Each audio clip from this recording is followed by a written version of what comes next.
Inkomo zizodipha badibhisa abalimi basenyamendlovu ngoba bazitshala lapha njalo libona yabe ingafuni ukungena yafuqwa-ke yasiyajasela yangena zeqela-ke ibhalile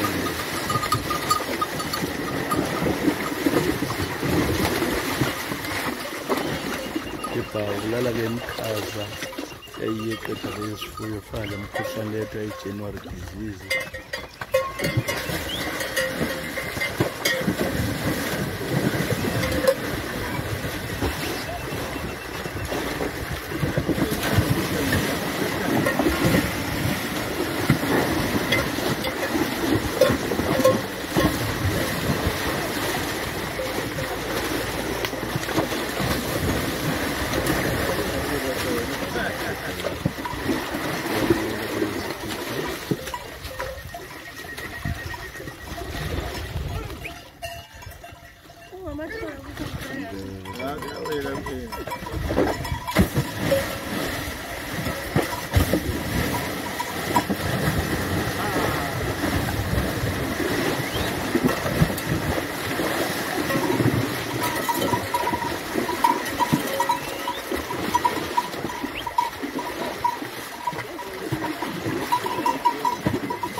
Lokhu kwenza lokulala umkhaza imikhuhlane ibonakazana kwenza inkomo noma inkomo kusemikhuhlane etshiyeneyo.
Ngokuthi titasa sakavuka siphuma